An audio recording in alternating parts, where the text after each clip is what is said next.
Look at that. Okay. Ten of Coins energy is an energy of very serious, no? So someone here wants to paint a family picture here with you guys, no? Someone here wants to, the energy is like vintage, no? So pwedeng someone here wants to make buo your family kung may pamilya kayo nitong person na to, no? Or maybe this is someone here, no? Na nakikita kong nami-miss niya na kayo, no? And this person here wants to return, okay? And bumuo kayo ng isang family if wala pa kayong family, no? The dog is very standing out dito, okay? So, nakuha nito yung attention ko. So, this dog is a symbol of faithfulness, okay? Being loyal dito. Let us see. Who is this person right here? And let's see. What are the other informations related to this?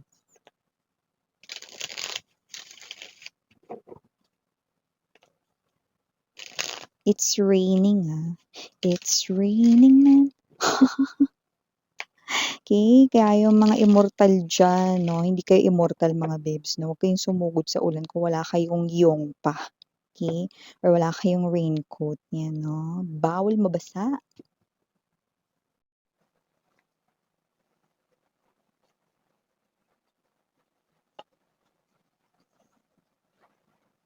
Okay. Wheel of Fortune, top energy. It looks like something was being returned. Someone is possible na nag-returned. Pwedeng back into your life or a situation right in here. Now, let me just get more. Three of Swords energy. Yeah. Judgment. Something is being returned. Okay. Parang binigyan ng chance na maka-return. Okay. Ten of Swords. Oh. That's quite difficult ha. Pero tingin ko, nakuha nyo rito yung answer, no? Na tanong nyo talaga, pinakatanong nyo dito sa situation na ito. This reading feels so personal right here. Might be hindi ito mag-resonate sa lahat, no? Pero unahan ko na kayo. Ito ay para doon sa energy na meron pa kayo rito na ex na minamahal, no? Sa kabila ng ginawa nila rito, no? Na parang, pain dito na dinulot sa inyo, trauma rito, no? So, yung iba, third party situation ito, no? So, nakuha tayo ng energy rito that they are coming back, pwedeng sinusuyo kayo rito, no? You still has remaining feelings for this person, no? The problem is you just cannot trust him or her, okay? But this is you, gusto mo sana, no? So, meron ditong energy, no? Kaya nga sabi ko sa inyo, this feels so personal, no? So, maaring hindi lahat talaga makaka-resonate, no? Gayunpaman, tingin ko nakuha ninyo yung sagot na gusto niyo dito talagang malaman, no? So, nakikita ko dito, no, na kung kayo ito na may pag-agam-agam, hindi niyo alam kung hahayaan niyo bang makabalik yung tao na yan sa buhay ninyo, no? Or uulitin niyo pa ba yung pagkakamali niya rito, pagtataksil at mga ginawa niya ritong hindi maganda at hindi nakabuti sa'yo. Yan, no? So, if this is you, you have doubts, no? If you want to take back your person right here, your ex-lover right here, no? Then, this reading is really for you. Yan, no? Or yung iba na maaring nilulook forward, no? Or parang may hinihintay pa kayo na ex na bumalik, no? Sa kabila ng lahat, then I think this reading here is for you. So, before we dive deeper into this reading, let me just greet everybody first. Hi and hello there everyone. My name is Yan. Welcome new subscribers, returning Istam buyers. Thank you sa inyong walang sawang love at suporta for me. At kung hindi niyo pa knows, meron pa tayong other channel, ang Dal name, which means Goddess of the Moon in Korean. So yeah, doon ay nag-upload din tayo ng collective readings for all signs araw-araw. Yes, you heard it right, araw-araw po yan. At yun nga mga babes, no? Pakatandaan ninyo, no, na wala tayong gender dito. So, babae, lalaki, LGBT po, lahat ay welcome at puwede rin pong i-switch ang mga roles dahil possible talaga magkapalit-palit kayo rito ng mga roles 'no, kaya just take only what resonates 'no, and puwede niyong i-claim yung mga messages if you want 'no. Yeah, may free will kayo 'no, it's up to you. At siyempre timeless din ito, so puwedeng ito ay nangyari na sa inyo, sa iba naman nangyayari na ngayon, at sa iba ay mangyayari pa lamang like isang prediction sa inyong hinaharap or future 'no. But I do see that with the very strong strength card energy, 5 of Wands right in here 'no, 5 of Swords in here 'no, and the um, 8 of Swords right in here 'no, in reverse, okay? That's very, very strong, okay? And the 2 of Swords. It looks like, okay, yung naibalik dito ay walang iba kundi yung ex-lover mo 'no. So, I think you will definitely 'no, end up na tanggapin ulit ang iyong person 'no, sa buhay mo 'no, because you are operating from the place of love 'no. This is yung mga babes 'no, you are someone here na nakikita ko rito 'no, na, ah, magpapataw ng kapatawaran sa'yo ditong ex-lover 'no, at bibigyan ng isa pang tsansa itong tao na 'to 'no, na makabalik sa buhay ninyo 'no. At yun ay mangyayari 'no, dahil na meron pa kayong natitirang pagmamahal para sa kanya. But with the Strength card energy, 5 of Wands right in here, nakikita ko rito that it's not easy for you, okay? So, nakita natin dito 'no, na nagiging cautious o nagiging maingat kayo, and at the same time nagiging mas observant kayo 'no. You have this eye of a hawk 'no. Okay, so kung sino ba 'to, eye of a hawk, eye of eagle, parang nagiging matanglawin kayo rito 'no, at nag-o-observe kayo rito 'no. So, nakita natin dito 'no, na para lang ulitin ko, hindi 'to para sa lahat, para lang 'to sa mga, tingin nila 'no, na maaaring bigyan pa nila ng chance ang kanilang ex-lover bumalik sa kanilang buhay. Yung iba, nakita ko rin bata rito, so puwedeng kayo ay may anak na nitong person na 'to. Yung iba naman maaaring wala 'no, basta just take how this resonates, okay? But strongly, this is your ex-lover, ex-boyfriend, ex-girlfriend, ex-wife, ex-husband, ex-ka-live-in, ex-partner, 'yan, ex na ka-connect 'no. The only problem here is that nakikita ko rito 'no, na gusto mo sana na pagkatiwalaan dito 'no, ng buo itong tao na 'to, pero hindi mo magawa because you're still stuck.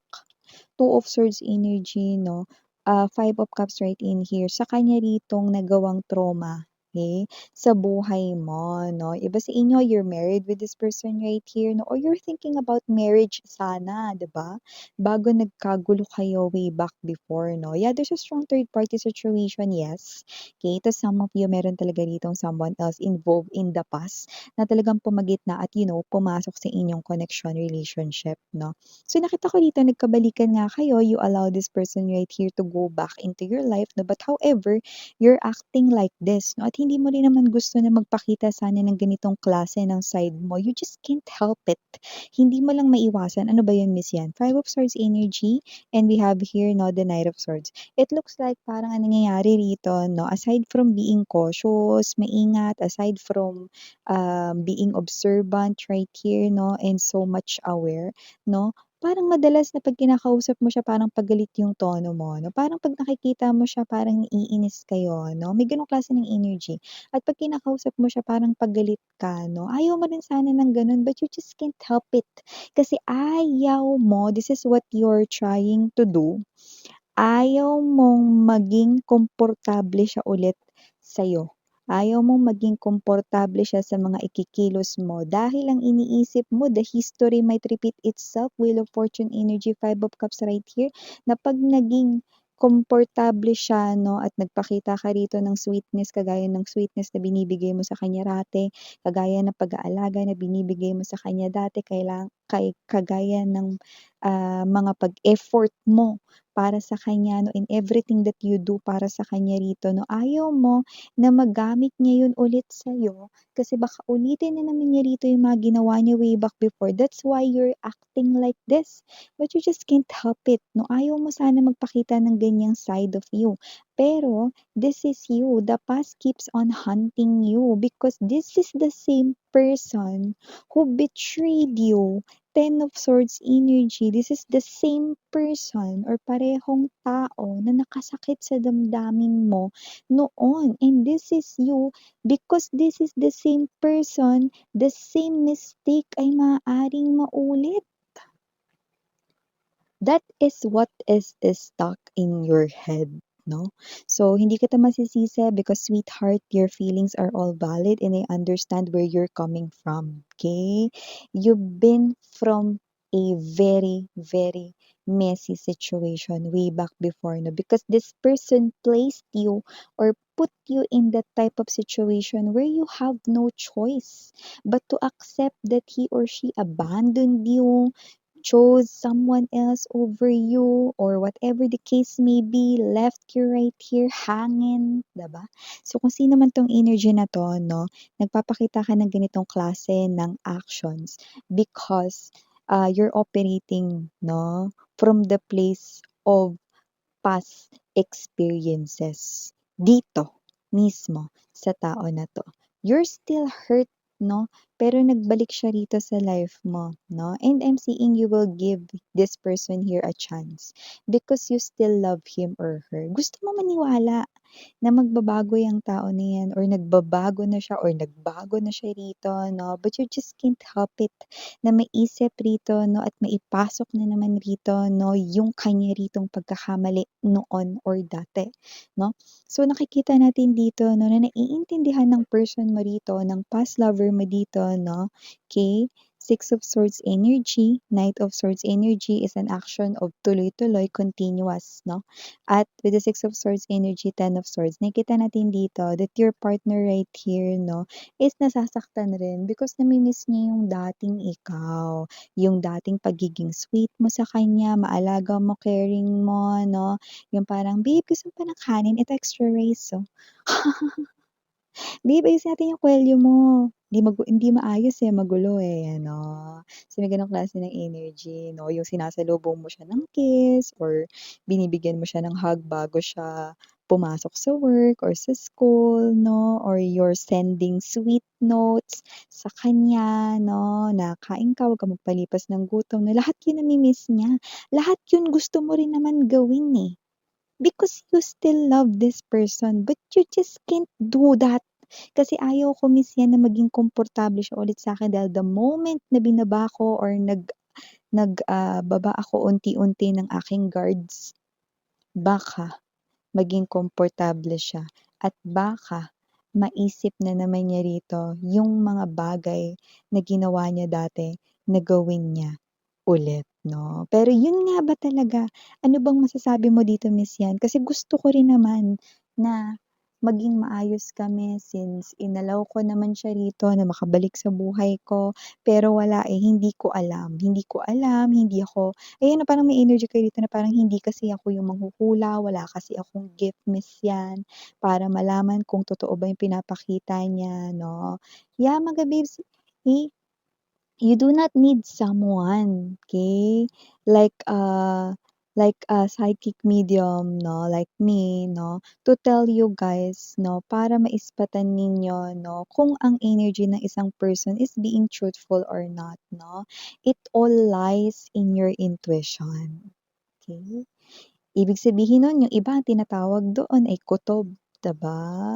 So yun 'no, you just need some time alone 'no, and understand what your intuition is telling you and you can probably feel if a person is lying or not or if a person is being truthful or not 'no. Your intuition can tell you even though you do not have a gift, okay, or even though you do not have that kind of gift like a tarot reader, a psychic medium 'no, ay meron, okay. I just, want to tell you guys 'no, na we're fortunate na nalaman natin dito 'no, kasi kung para sa'yo 'tong reading na 'to and nasa mind mo rito kung ito bang tao na 'to 'no ay lolokohin kayo rito someday or kapag ba nagpakita kayo ng sweetness sa kanya 'no, baka eto na naman siya, gawin niya na naman yung mga bagay na hindi dapat gawin 'no. Well, if this is your reading, Eight of Swords in reverse, Hierophant 'no, alam mo happy ako nakita ko 'tong Hierophant na 'to, okey. Tapos sinamahan pa rito ng Six of Pentacles, perfect combination, okey. Okey lang, okey. If you want to love that person, if you want to show care and concern, okay, for that person, no, and if you want to give him or her, no, that tender hug and kisses, then you can do that. Because this person, lalo na ito yung energy niya, never, 'no, naiintindihan niya kung bakit ka nagkakaganyan at hindi siya susuko na patunayan sa'yo rito na talagang nagbago na siya at hindi niya na kayo rito tatraydorin or ibe-betrayed, i-stab in the back sa kahit na anong pamamaraan, shape, way, or form, hindi na. 'Yan. So if this is your reading right here, you can claim this, no? And if this is your situation right here, then I'm seeing na nasagot dito, no? Yung pinaka iniisip at inaalala mo. Yan. Okay. So yeah, mga babes, ito yung mga messages natin for you. Thank you so much again, I'm Yuriana Uni. Sarang Hiya, love and light. And